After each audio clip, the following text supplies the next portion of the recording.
నేను మా కుటుంబ సభ్యులతో కలిసి స్నేక్ అండ్ ల్యాడర్ ఆడుతున్నాను గురూజీ. ఆడినంతసేపు చాలా సరదాగా ఫన్‌గా ఉంది. ఆహ్, హ్మ్. మింగుళ్ళు, కక్కులు అని చెప్పి అనుకుంటూ పాము మింగడం, ఆహ్, తోక నుంచి బయటకొచ్చేయడం ఎక్సెట్రా ఇలా జరుగుతుంది కదా! ఒక్కోసారేమో రివర్స్‌గా అంటే నిచ్చెన కింద నుంచి ఎక్కేది పైన పోత పడితే పైనుంచి కిందకి దిగడం. చాలా సరదాగా ఉంది. ఇదంతా ఆడుతున్నప్పుడు తర్వాత కాసేపటికి ఆహ్, ఎలాగైతే మొఖాలు అలా ఇలా పెట్టుకుని అన్నిసార్లు పాములు మింగేయడం, పక్కకి తప్పిచ్చేయడం ఇలాగలా ఆ ఆటలో ఉంటది గదా! అయిన తర్వాత పంట అయిపోయింది. 100లోకి వెళ్ళిపోయాము. అయిపోయిన తర్వాత ఇంకా ఇలా గేమ్ అవ్వట్లేదు. నేనేం చేశాను, పోన్లే ఫస్ట్ నుంచి మళ్ళీ ఆడదాము అని చెప్పి వాళ్ళిద్దరూ వేసుకుంటుంటే నేను పక్కన నుంచి మళ్ళీ స్టార్టింగ్ నుంచి వచ్చాను.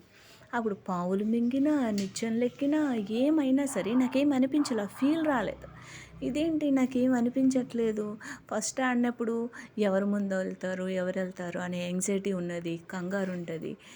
ఎళ్ళాలి అని. ఈలోపు ఏమో మింగేస్తే మొఖం బాధగుంటది. మళ్ళీ వెనక్కొచ్చేయడం. మళ్ళీ ఫస్ట్ నుంచి వెళ్ళటం. కానీ రెండోసారి ఎప్పుడైతే గేమ్ స్టార్ట్ చేశానో అప్పుడు నాకేం అనిపించలేదు.